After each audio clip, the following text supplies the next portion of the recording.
Muli po, isang mapagpalang pagbati, siyempre, ang aking pinapahatid sa lahat po ng aking mga subscribers, followers at mga viewers. Sana po ay nasa mabuti kayong kalagayan lagi at ligtas sa anumang uri ng kapahamakan. Ayan po, at magbibigay lamang po ako ng update dito kay President Duterte sa The Hague. Ano po? Ito naman po ay base lamang po sa ating napag-alaman. Pero bago po yan ay pero sige, sa ating po napag-alaman ay ang laking kahihiyan ang inaabot nung abogado baga nila, yung abogado ng AJK ko, no, na yung bang abogado na anong pangalan nun, yung ang laki ng bunganga na kasi yung buong kalabaw pagka sinakmal niyan, kasi yung buong kalabaw sa bunganga niyan. At ayun, napahiya ng bunggang-bungga. Pero sige, mamaya na po yan. At ito po muna ang ating ipi-play dahil para po magkaroon tayo ng inspirasyon dahil para maramdaman natin yung presensya ng ating bayan. Ayan, ika nga.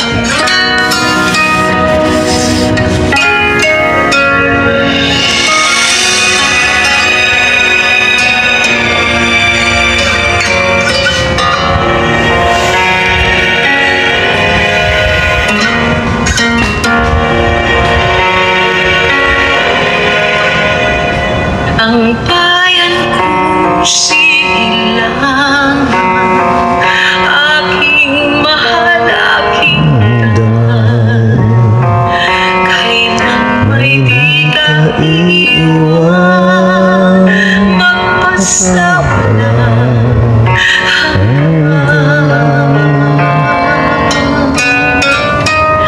pagtangis at pagdurusa ng bayan kong sinisinta. Araw-araw ay dalangin, laya'y mapasa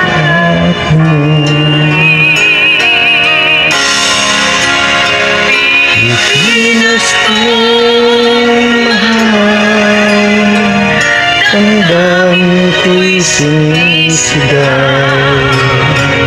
Galaw ng bawat sandali, ikaw ay aking babantayan. Mahal kong Pilipinas,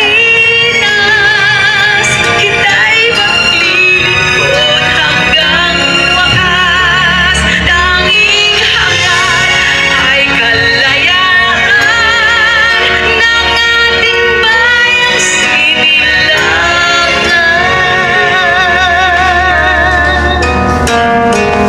Ang bayan ko silang aking mahal, aking naman.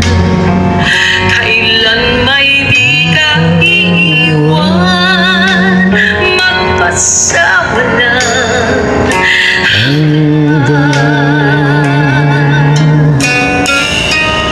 pagtangis at pagdurusa ng bayan kong sinisinta. Araw-araw ay dalangin, laya'y mapasa akin. Pilipinas kong mahal, ang daming ko'y sinisigaw. Galaw ng bawat sandali, ikaw ay aking babantayan. Mahal kong Pilipinas, kita'y maglilingkod hanggang wakas. Tanging hangat ay kalayaan ng ating bayan.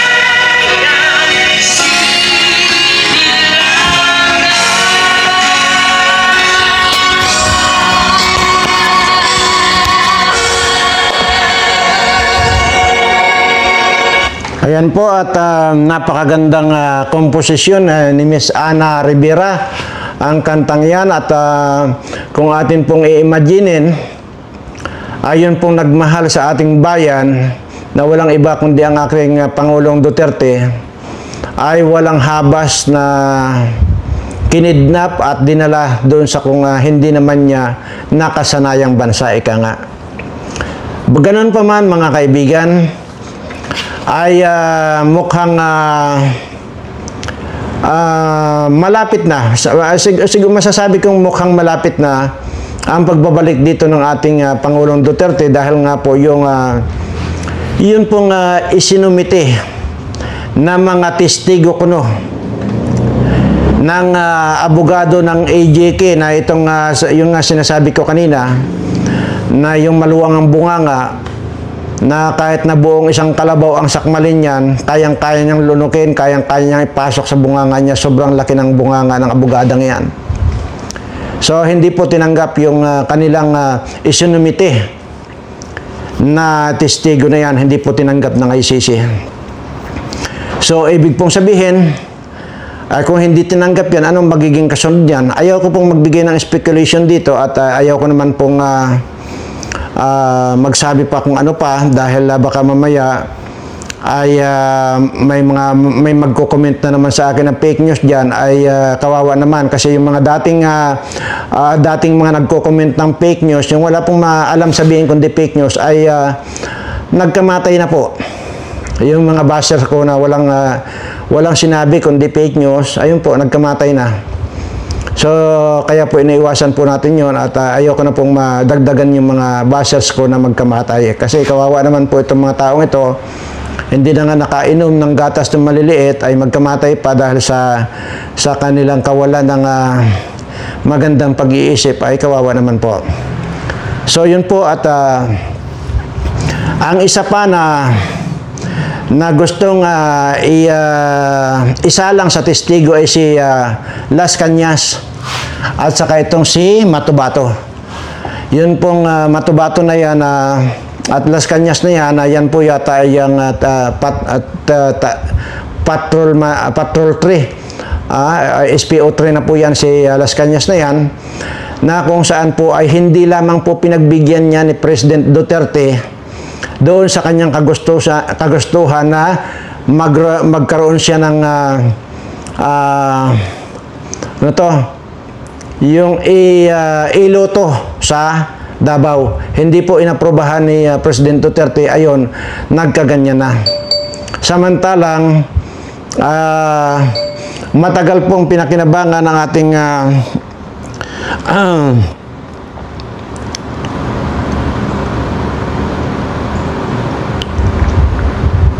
sandali na po ha. Ayun at maging itong si Matubato ay gustong isalang ni nung abogadang luwang ang bunganga. Ang problema po ay hinahanapan po ng mga ID itong mga sinasabi nilang mga pinatay daw kuno na President Duterte.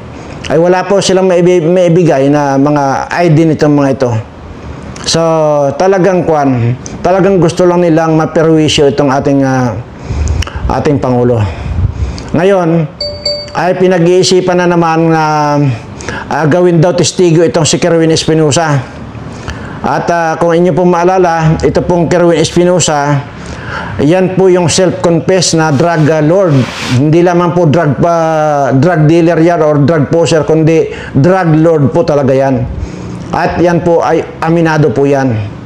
Ngayon, Agosto, ay magtestigo sa ICC. Ibang klase na po ngayon talaga. Yung matitino, yun yung ginigipit. Yung mga demonyo na mga kitang-kita mo na yung pagiging demonyo nitong mga hayop na ito, yun ngayon ang namamayagpag. Katunayan na kung mga kandidato pa ngayon sa Leyte, hayop na yan. Ilang libong kabataan ang sinira nitong hayop na ito. Ang hina naman ng bumaril dyan at bakit hindi pa natuluyan yan. Ngayon kumakandidato. Napakahina naman ng bumaril dyan. Yun pa, gagawing testigo daw dyan. Ayaw natin kung ano ang, kung hindi haharangin na naman ni Attorney Kokman yan, na abogado ng ating President Duterte. So, ibig pong sabihin, yan lang po ang pwede kong ibalita sa inyo na hindi po tinanggap ng ICC mismo yung mga isinumite ng itong mga abogado ng mga unggoy na ito, abogado ng mga EJ Kikuno, na hindi mo maintindihan ang mga mukha nito kung yung po bang kung nakatalikod, mukhang tao naman. Pero pag nakaharap na at kita mo na yung mukha, mukhang demonyo na. Yan po yan yung paulit-ulit ko sinasabi itong abogadang ito, na kasing pwedeng isuot dyan yung isang buong kalabaw. So yan po, hindi po tinanggap ng ICC.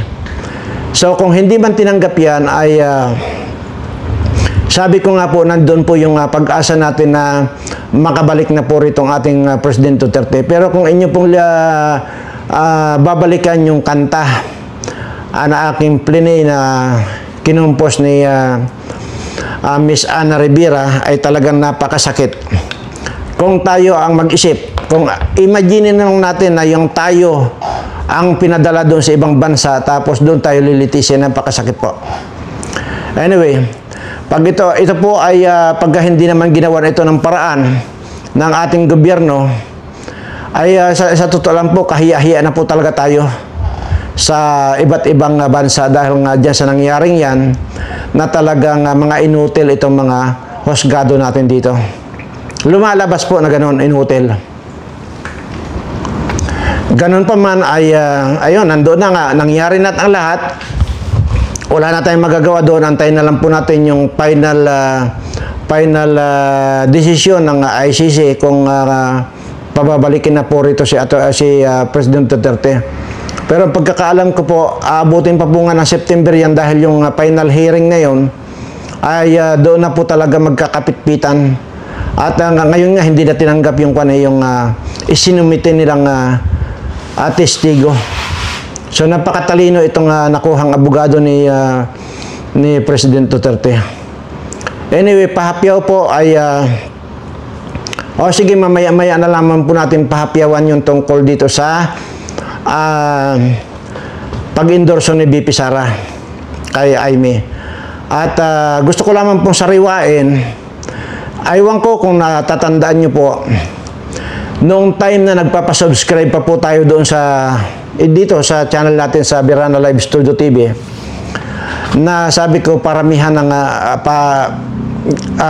mag-recruit kayo na mag-subscribe dito sa channel ko, dahil pag na-reach ko yung 100,000 subscriber ay magbibigay ako ng grand prize na kalahating milyon. At nangyari naman po yun, natupad naman natin yon. Kung inyo pong natatandaan, mayroon pong napansin ako na nagpa-subscribe na napakarami po siyang napasubscribe. At dahil po sa kanyang napasubscribe ay sobrang natuwa ako. Sa sobrang pagkatuwa ko, tinawagan ko mismo. Tinawagan pala ng sekretary ko, tapos kinausap ko. Tapos yun, kasi nagtaka lang ako bakit napakarami niyang napasubscribe. Sa totoo lang po, napakarami.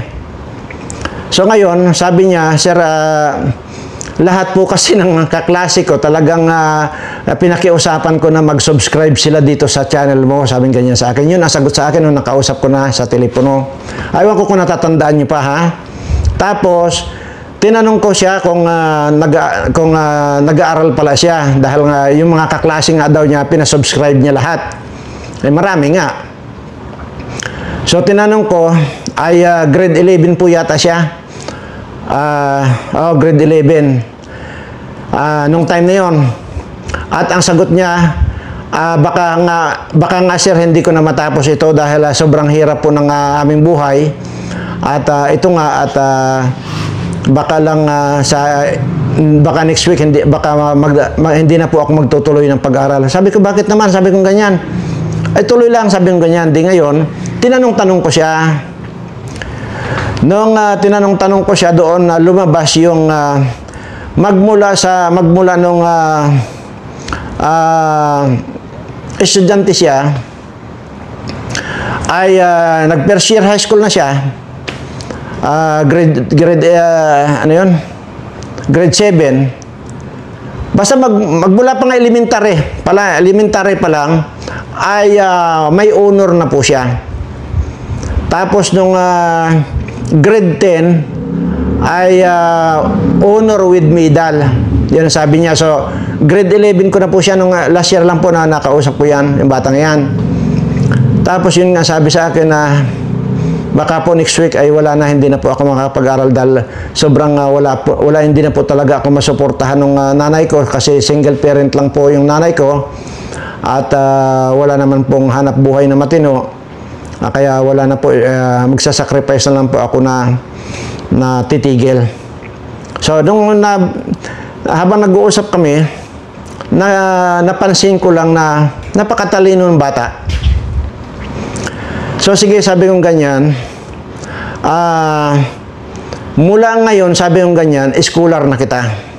Sabi kong ganyan. Ewan ko kung natatandaan niyo po ito. Yun din, on the spot, sinabi ko, schooler na kita ngayon, sabi kong ganyan. Kaya nagtuloy-tuloy po siya ng pag-aral at ngayon po ay senior high na graduated na po siya ngayon. At kanina lang po, kahapon po ay graduation nila at yun na, naka-graduate na siya. Graduated na nga siya ng senior high at next year magka-college na. So, yun po. Samantalang grade 11 lang po yan nung sinabi ko na magmula ngayon schooler na kita. So, tuwan-tuwa yung bata at yun naman lahat naman ay sinuporta ko sa kanya. Wala na siyang inintindi hanggang sa noong may mga grades, sinisin po niya rito yung mga grades sa akin at talagang tuwang-tuwa ako. Siguro natatandaan po ninyo yan. Yung on the spot sa pag-uusap namin siya, sinabi kong mula ngayon schooler na kita. So ngayon po ay graduation nga nila kahapon, ay nag-send po siya ng naka-4 na medal po siya. At tuwan-tuwa naman ako. At sigurado ako bukas magdadagsaan yung ipapadala sa akin ng mga dahil may mga feedback din po sa akin na marami po yung mga nakakuha din ng mga medalya kasi sinasabi ko naman po kung inyo natatandaan, mayroon po akong 300 na schooler na elementary, 300 na high school na mga schooler ko at 300 na college. So, ibig sabihin, kung 300 yan, taon-taon po nagpapatapos ako ng 300 student. Yan po yan. Yan po ang hindi nyo alam, sa totoo lang. Pero nasabi ko naman po yan dati. Nabanggit ko na rin po yan. Kaya ngayon mga pulis, sinasabi ko, marami tayo napatapos na pulis eh. At kasalukuyan nandyan, naka-duty sila sa iba't ibang mga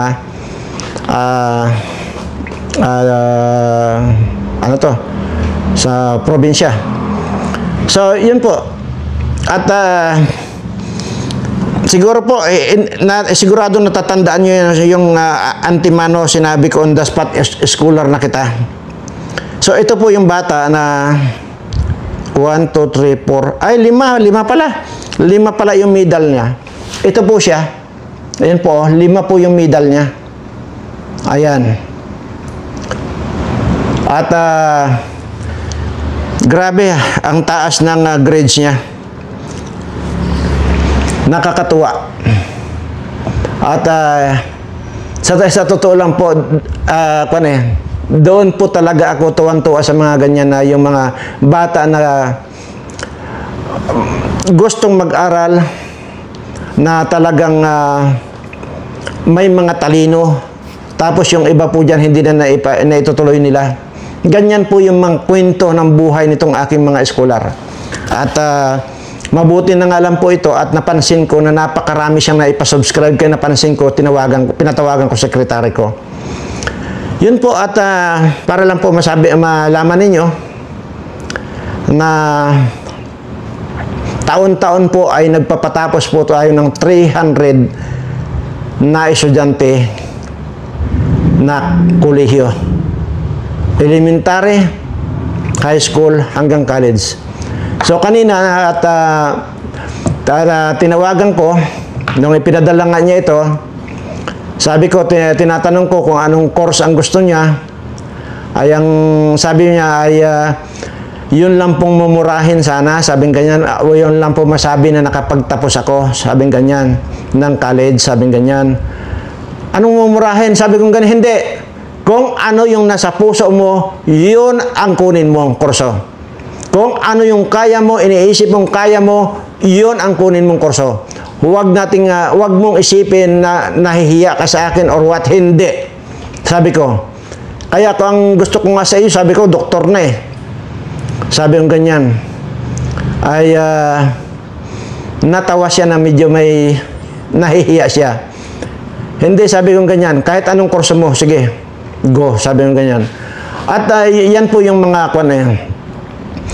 Pagka yan po ganyan ang mga grades sila, ang tataas ng grades sila na po ang pinagpipili ko ng kurso na gusto nila kahit ano po man yan. Sabi ko nga, dito ko lang po kasi maibabalik sa ating Panginoon yung kabutihang ibinigay niya sa akin. Yun lang po ang pwede kong gawin.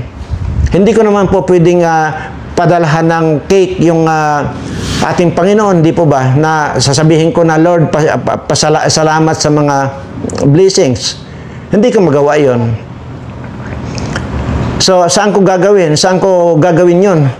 Dito naman po sa kapwa ko na talagang nangangailangan. Kung nagkaroon man po ako ng ganyang karaming scholar, hindi po sa isang lugar lang yan. Magkakaibang kwan po yan. Magkakaibang bayan, magkakaibang probinsya po yan. Yan po. Hindi po doon sa iisa lang. Magkakaiba po yan. Sa kapiling-pili po yan. At yun, kagaya nga nito. At sinasabi ko na on the spot, in-schooler ko siya. Noong naikwento niya sa akin na baka nga raw titigil na siya nung susunod na week na yun.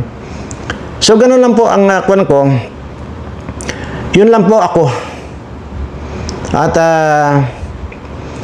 gusto ko pong tulungan talaga matapos itong mga batang gustong mag-aral na wala man silang kakayahan, yung mga magulang na mapag-aral yung kanilang mga anak. At sigurado po ako bukas, dagsa po itong magpapadala sa akin ng mga picture na ganito. At kasi kung po yan eh, nagkukuan po talaga sila, nagbibigay po talaga sila sa akin ng mga grades nila. Nagsisend po talaga sila rito ng mga grades. Kaya lahat po yan ang tataas ng mga grades. Ang tatalay na po. Talagang nagpo-prosige talaga sila. So sabi ko, ganun lang. Yun lang naman ang kwan ko, yun lang naman ang gusto ko na focus kayo sa pag-aaral. At huwag muna kayong magbubulakbol o ano pa man barkada. Tandaan nyo sa lahat ng mga scholar ko. Iwasan nyo muna ang barkada, focus sa pag-aaral. Saka na kayo magbarkada kapag may natapos na kayo. Mayroon na kayong napatunayan sa buhay ninyo. Iyon, wala nang mag-a-advise sa inyo ganyan. Hindi nyo na rin ako maririnig na mag-a-advise sa inyo ng ganyan. So yun po at sobrang saya ko dahil sabi ko nga doon sa mga nagsasabi na for content itong aking ginagawang mga video ay nagkakamali po kayo. Dahil may magpapatunay naman po yan eh doon sa yung nung time na yun na tinawagan ko ngayon. Dahil sa sobrang natuwa ako. Ganoon lang po yun. At hindi rin po humingi sa akin yan ng tulungan ko siya mag-aral Basta kininto lang po niya. Ako na po nagsabi na, sige, magbulang ngayon, scholar na kita. At wala po talagang kanyan sila. Ultimong chinila, sapatos, lahat po ng gamit nila yan. Ultimo lahat, pagkain lahat yan. Sinasagot ko po yan. At sabi ko nga, ayaw ko kasing maburyong sila. Yung mga problema sila na, ay bukas, saan kaya ko kukuha ng baong ko, saan kaya ko kukuha ng pambili ng mga projects ko. Ayaw ko po ng ganoon, ayaw ko pong masira yung concentration nila sa pag-aaral. Kaya nagiging resulta, ito ang tatalino nitong mga scholar ko. So, praise the Lord. At yan po, hanggang kaya ko po na tumulong dito sa mga batang ito. Gagawin ko po. At take note, nabanggit ko rin po dati sa inyo na marami din po ako natulungan ng mga OFW na mga pinadala sa iba't ibang bansa. At ako po ang sumagot lahat ng mga kailangan nila, mga placement piniyan. Pero naikwento ko rin po sa inyo na yung iba po ay pagka umuwi sila rito, dito po ang diretso muna nila sa akin. Pero may mga pamilya na po yan.